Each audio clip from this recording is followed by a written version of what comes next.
बिस्मिल्लाहिर्रहमानिर्रहीम। अस्सलाम वालेकुम। आज हमारा टॉपिक है एरोमेटिसिटी।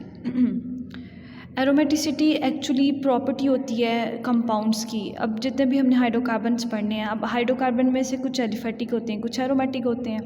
अब एरोमेटिक कंपाउंड्स वो होते हैं जिसके पास स्पेसिफिक प्रॉपर्टी होती है। अब कौन सी स्पेसिफिक प्रॉपर्टी है जिसकी वजह से हम उनको एरोमेटिक बोलते हैं। हम पहले भी अपने पहले लेक्चर में पढ़ के आए कि एरोमेटिक जो कंपाउंड होगा उसके पास अनयूजुअल स्टेबिलिटी है, और हमने हमने करेक्टरिस्टिक्स पढ़े हैं जिसकी वजह से हमने जो भी कंपाउंड होता है उसको एरोमेटिक बोला। अब यहाँ पे हम प्रॉपर्ली एरोमेटिसिटी को एज अ प्रॉपर्टी लेके चलते हैं। तो देखिए एरोमेटिसिटी को हम कैसे डिफाइन करेंगे। Aromaticity is the property of cyclic planar structure with pi electrons in resonance that gives increased stability compared to the other arrangement with the same set of atoms। अब देखें यहाँ पे वो डेफिनेशन दे रहा है एरोमेटिक कंपाउंड की। Aromatic compound के पास सबसे पहली कंडीशन साइक्लिक स्ट्रक्चर हो। Second condition it should have a planar का क्या मतलब होता है। प्लेनर वैसे आपको पता होना चाहिए सिमेट्री के अकॉर्डिंग हम कहते हैं, और लेकिन जब भी ऑर्गेनिक कंपाउंड्स तो प्लेनर के अकॉर्डिंग उसके अंदर जो भी कार्बन होती है वो sp2 हाइब्रिडाइज्ड होती हैं। ठीक है, इसके बाद वो बता रहा है pi bonds. It's mean aromatic compound should have pi electrons mean it should have unsaturation, double or a triple bond in resonance that gives an increase in resonance का मतलब conjugation। हम पीछे पढ़ के आए conjugation delocalization में कि pi bond हो जो कि delocalized हो with any sigma or any other bond। आगे बता रहा है it has a increase stability. हमने वेरी फर्स्ट लेक्चर में डिस्कस किया कि stability aromatic compounds highly stable होते हैं। अब वो डेफिनेशन में इसने 4 बातें बताई। It should have a cyclic structure, planar structure, pi bonds and stability. It's mean ये 4 टर्म जो फुलफिल करेगा that compound is known as aromatic. अब वो आगे डेफिनेशन को कंप्लीट कर रहा है। Compare to the other arrangement with the same set of atom, if you have a set of same atoms and the one set follow these rules, that mean this set is the aromatic, while on the other hand the other set if not follow these rules it's mean it is non aromatic। जी, हम example पढ़ते हैं। अब कहते हैं aromaticity को basically जो define किया था वो हक्कल एक साइंटिस्ट था जिसने 1931 में मैथमेटिकल कैलकुलेशंस की। उस कैलकुलेशन के रिज़ल्ट में हमें एक लॉ दिया। अब हमारे पास organic compounds millions billion trillions बहुत ज़्यादा डिस्कवर हो चुके थे टिल 1931। अब उसमें से आइडेंटिफाई करना कि which one is aromatic and which one is aliphatic is very quite task. 1931 से पहले ये जानना कि कौन से कंपाउंड एलिफेटिक हैं, कौन से कंपाउंड एरोमेटिक हैं, बहुत मुश्किल टास्क था।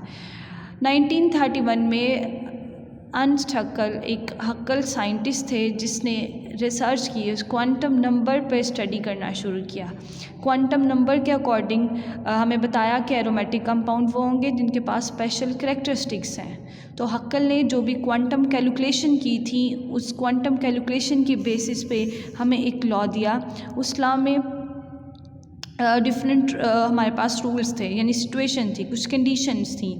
हक्कल के अकॉर्डिंग अगर कोई भी कंपाउंड है जो भी ऑर्गेनिक कंपाउंड है अगर वो इन कंडीशन को फुलफिल करेगा तो it's mean it is aromatic in nature. So according to Huckel ने कहा सबसे पहला रूल ये है it should have a cyclic structure. कोई भी आपके पास ऑर्गेनिक कंपाउंड है उसको एरोमेटिक होने के लिए सबसे पहली कंडीशन है it should have cyclic structure। The second one is it should be in conjugation with another system। It's mean cyclic structure के अंदर डबल बॉन्ड हो या ट्रिपल बॉन्ड हो, जो भी सिस्टम हो वो डीलोकलाइज्ड हो।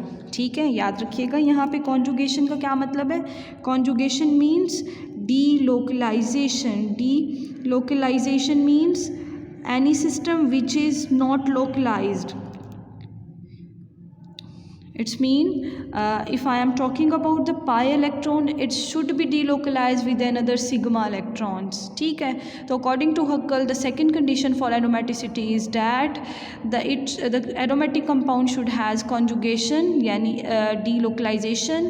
delocalization का क्या मतलब है, pi electron हो वो conjugate करें with sigma pi sigma या pi sigma pi conjugation हो, या हमारे पास conjugation है pi sigma lone pair। LP show the lone pairs और सम टाइम ऐसा हो कि हमारे पास जो पाई इलेक्ट्रॉन है वो सिग्मा पाई सिग्मा और हमारे पास जो कैटाइन या जो भी चार्ज आता है उसके लोन पेयर्स के साथ कॉन्जुगेट करें। तो ये हमारे पास कॉन्जुगेटेड सिस्टम की एग्जांपल्स हैं। ये वाले वो कॉन्जुगेटेड सिस्टम है जो कि डीलोकलाइजेशन शो करते हैं, और कोई भी ऑर्गेनिक कंपाउंड जिसके पास डीलोकलाइजेशन होगी वो एरोमेटिक हो सकता है।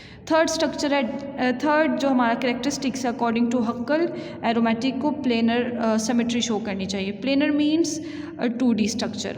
एरोमेटिक कंपाउंड वो एरोमेटिक कंपाउंड होगा जो थर्ड कंडीशन को फुलफिल करेगा। It's mean it should have a 2D structure. It's mean every carbon in this system should be sp2 hybridise. ये हमारे पास बेटा शॉर्ट की होती है जिससे हम ये आइडेंटिफाई करते हैं कि कोई भी स्ट्रक्चर प्लेनर है कि नहीं है। वैसे प्लेनरिटी हमें चेक करने के लिए स्पेसिफिक रूल्स होते हैं। उस रूल में हमने एक बस की रखी है कि अगर उसके कार्बन चेक करते हैं नंबर ऑफ एटम, अगर वो sp2 हाइब्रिडाइज हो तो it's mean it has a planar symmetry.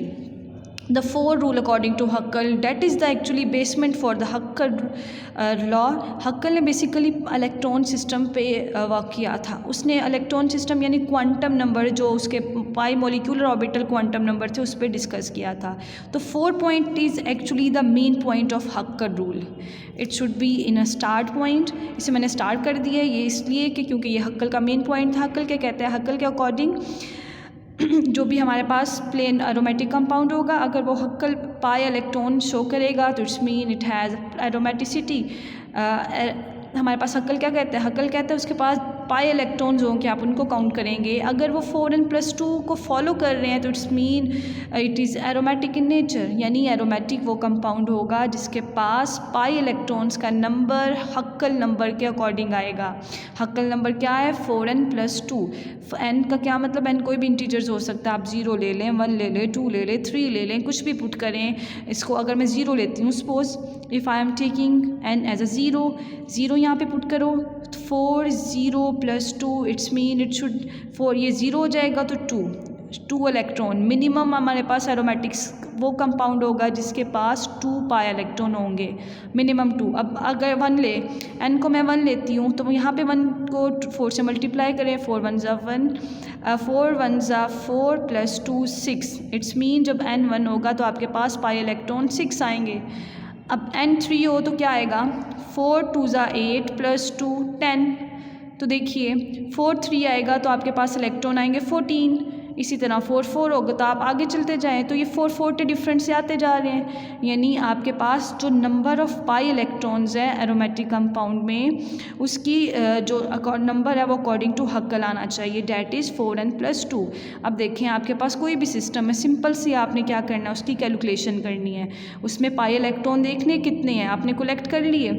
अगर वो 2 हैं 6 हैं 10 है 14 है तो इसका मतलब है वो एरोमेटिक है। ठीक है, अब देखिए मेरे पास ये रूल्स थे जो कि हमें हक्कल ने दिए। हक्कल लॉ के अकॉर्डिंग एरोमेटिक कंपाउंड वो कंपाउंड होगा जो इन 4 रूल्स को फॉलो करेगा। 4 रूल्स को फॉलो करेगा तो वो हमारे पास हक्कल लॉ के अकॉर्डिंग एरोमेटिक है। अब मैं एग्जांपल लेती हूँ और इन 4 के 4 रूल्स के अकॉर्डिंग इसको देखती है। Suppose you all know about that benzene. Benzene is the simplest form of aromatic compound. Benzene से हम ओरिजिनेशन करवाई सारे एरोमेटिक कंपाउंड की। ये बेंजीन का स्ट्रक्चर है जिसको आप जानते हो। देखो बेंजीन के स्ट्रक्चर में क्या है, सबसे पहले कार्बन गिने 1 2 3 4 5 6 कार्बन है। सबसे पहले ये कहता है ये should have a cyclic structure. According to Huckel हमारे पास बेंजीन का साइक्लिक स्ट्रक्चर आपको साइक्लिक नज़र आ रहा है। Second it should has a conjugation. अब देखिए यहाँ पे डबल बॉन्ड है, सिंगल बॉन्ड है, डबल बॉन्ड है, सिंगल बॉन्ड है, यानी pi bond is conjugation with sigma, sigma is conjugation in pi and the pi is conjugation with sigma. It's mean conjugation is present in benzene structure. कौन सी होगी, pi sigma pi, ये वाली conjugation type benzene में exist करती है। It's mean third point is valid. Okay now move toward the third that planar. Planar means अभी हमने short की याद रखी। प्लेनर चेक करने के लिए हमें हर कार्बन की हाइब्रिडाइजेशन चेक करनी पड़ेगी। अगर वो हाइब्रिडाइजेशन sp2 शो कर रहा है तो it's mean it has a planar structure. अब मैं बेंजीन में देखती हूँ हर कार्बन में, बेटा यहाँ पे देखिए यहाँ पे ये कार्बन नंबर 1 है, ये डबली बॉन्डेड है। सिंपल हम देखते हैं तो जो डबल बॉन्ड बनाते हैं वो sp2 हाइब्रिडाइज होते हैं। ये भी sp2 हाइब्रिडाइज है, ये कार्बन भी sp2 है, ये भी sp2 है, this one is also sp2, this one is also sp2। It's mean all the carbon in the benzene has the hybridisation of sp2। So it has a planar structure. Third rule is also fulfilled by benzene. Okay, fourth condition according to Huckel is that it should show the pi electron of the Huckel number. यानी इसके पास pi electron मैं सबसे पहले count करूँगी कितने हैं. देखिए, एक इलेक्ट्रॉन, दो electron, 1 2 3 4 5 6. So benzene has 6 pi electrons. 6 pi electrons. अब चेक करें 6 हमारे पास हक्कल नंबर है कि नहीं है. अभी हमने कैलकुलेशन की, देखो जी बिल्कुल 6 is the हक्कल number.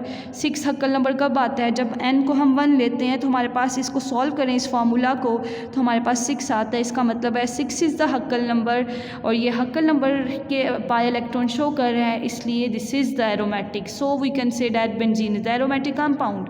Okay, this is all about the aromatic compounds according to the Huckel law. Huckel ने जो हमें कंडीशंस जो रूल्स दिए थे उसके अकॉर्डिंग हम एरोमेटिसिटी को इस तरह डिफ़ाइन कर सकते हैं.